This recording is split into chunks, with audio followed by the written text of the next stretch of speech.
Ada satu fase dalam hidup seorang perempuan ketika ia berhenti bertanya kenapa pesan tak dibalas, dan mulai bertanya pada dirinya sendiri, sampai kapan aku mau menunggu seperti ini?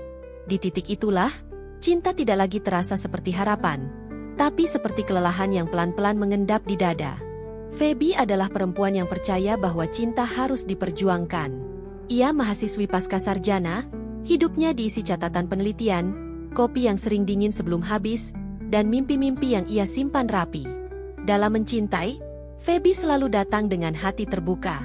Ia yakin, jika ia memberi cukup sabar, cukup pengertian, cukup waktu, maka suatu hari semuanya akan membaik. Roni hadir di hidupnya seperti lagu yang tak pernah benar-benar selesai. Seorang editor musik dengan jadwal yang tidak pasti dan perasaan yang sering berubah arah. Roni selalu datang saat Feby hampir pergi, dan menghilang saat Feby mulai berharap lagi. Feby terbiasa menunggu. Menunggu pesan yang katanya akan dibalas setelah satu lagu selesai diedit. Menunggu janji bertemu yang berubah menjadi lain kali. Menunggu Roni siap, tanpa pernah tahu siap versi siapa. Anehnya, Roni selalu muncul di waktu yang sama, ketika Feby sudah terlalu lelah untuk berharap. Saat Feby mulai diam, Roni jadi lebih hadir. Saat Feby mulai menarik diri, Roni tiba-tiba ingin dekat. Seolah cinta mereka hanya hidup di antara rasa kehilangan dan ketakutan ditinggalkan. Pola itu berulang. Terlalu sering. Terlalu lama. Hingga suatu malam, Feby duduk sendirian di kamar kosnya. Rambutnya masih basah setelah mandi. Lampu meja menyala redup. Buku terbuka tanpa benar-benar dibaca. Ponsel tergeletak di sampingnya. Tidak ada pesan masuk. Dan untuk pertama kalinya, Feby tidak merasa cemas.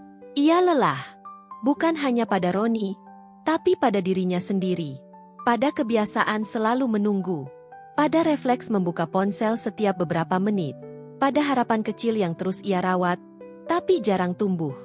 Malam itu, tanpa drama dan tanpa pengumuman, Feby mengambil keputusan yang sangat sederhana. Ia akan berhenti menginisiasi. Tidak lagi menjadi orang pertama yang menyapa. Tidak lagi bertanya kemana Roni pergi. Tidak lagi mengingatkan janji yang bahkan tidak pernah benar-benar ada. Feby mulai kembali pada hidupnya sendiri. Bangun pagi tanpa mengecek ponsel. Menghabiskan waktu di perpustakaan lebih lama. Menikmati kesunyian yang dulu selalu ia isi dengan penantian. Awalnya terasa kosong. Ada rindu yang muncul tiba-tiba. Ada tangan yang hampir mengetik nama Roni, lalu berhenti di udara. Tapi perlahan, kekosongan itu berubah menjadi ruang. Ruang untuk bernapas. Ruang untuk tenang. Dan di saat itulah, Roni panik. Untuk pertama kalinya, tidak ada pesan dari Feby. Tidak ada kabar. Tidak ada kehadiran yang biasanya selalu siap menunggu. Kesunyian di ponselnya terasa lebih keras dari musik apapun yang sedang ia edit. Roni baru menyadari satu hal. Selama ini, ia tidak pernah benar-benar kehilangan, karena Feby selalu ada. Selalu menunggu. Selalu memberi ruang untuk pergi dan kembali. Kini, ruang itu tertutup. Sementara itu, Feby berjalan pulang di sore hari.